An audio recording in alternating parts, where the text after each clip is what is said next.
big day. It's primary election day here in Arizona. And one of the big questions voters have right now is, will there be those long lines that we saw back in March during the presidential preference election? Those long lines sparked outrage, lawsuits, calls for elections officials to step down. Now, that was in Maricopa County.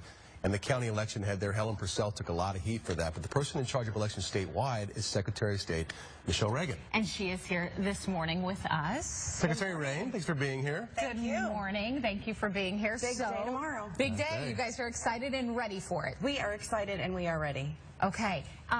We don't want anything like what happened back with the presidential preference election as far as the polling places and the lines, but you have that all sorted out. Well, we're very excited. In Maricopa County, the recorder has decided to have over 700 polling places. As opposed, it was like 200 when we had the issues, correct? It was 60. Oh, it was 60. Wow. Oh, that's right. That's right. Well, that should help the problem. Yes. And in addition, we go back to precinct-based polling, which is where you go to your own individual polling place versus going to a polling center. Oh, okay. So that should eliminate any needs for where people are having parking problems and where you had people driving to all of these. All right, and being confused centers about where they go, because maybe they went to the church down the street for the last 20 years and all of a sudden they have to go somewhere else. Right, so we go back to the way it has always been for many, many years, to their own neighborhood-based polling center, the same people that they've been voting with for years and years.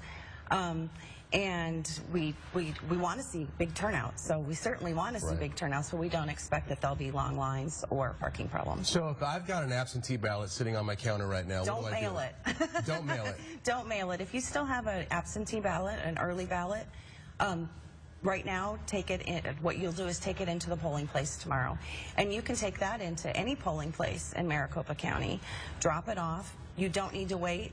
If there is a short line, just march right up in front of everybody else and drop it off into the bucket that'll be there for early ballots. If we have mailed in our mail-in ballots, you know, weeks ago, have you guys already started accounting for those as far as how many you've gotten in, numbers-wise? Yes, those are already being tracked. It's that your ballot has been received and it's sitting there waiting to be counted. They don't start counting them till actual election. Now, there are two props right now that are still in the courts about whether or not people are going to have to be able to vote on the marijuana proposition and also the minimum wage proposition. So let's say that at some point a judge says, yes, those are now off the ballot. What happens? Well, let's be clear. First of all, those are for the November election. Okay.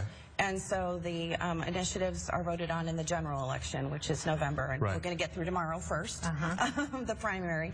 But should those not make it on the ballot or some reason get tossed by a judge, the printing deadline for ballots is September 1st. So we're coming up on that. We're coming up on that. So they may show up on the ballot no matter if they've been tossed or not. You just wouldn't count anybody who voted on By it. September 1st, our county recorders are going to start printing ballots, and you know, and there's people right now that are on the ballot that have already decided they're dropping out. So. And then those just wouldn't be counted. It just happens. Correct. It just happens. Anything that anyone needs to know that we haven't covered? The website, remember? Yes. We have a phenomenal new website. I urge everyone to visit if you need any information about any polling place in any of the 15 counties, not just Maricopa. It's Arizona.vote. So, you know, those really long government websites, hard to remember. We made ours really easy. But you can also watch the results come in on your own computer, right? You can, and from that website, you can also go to a results page where viewers can watch the results as you see them in the media. Oh, wow. This is something new that you trying to cut us out? You trying to horn in on what we do? Right into your feed. But they can also, starting today, set up their own home screen, so they could set up their own favorites of the races they just want to watch, so they don't have to scroll through all the races. I'm interested in these races. This Exactly. Is what I'm doing. And the neat thing about this program is it automatically refreshes, so they're not going to have to sit on election night clicking refresh, refresh, Fantastic. refresh. Thank you so much for coming in. Arizona.vote. Arizona.vote. Got it. Thank you Good so luck much, tomorrow. Secretary of State. All right, let's head over.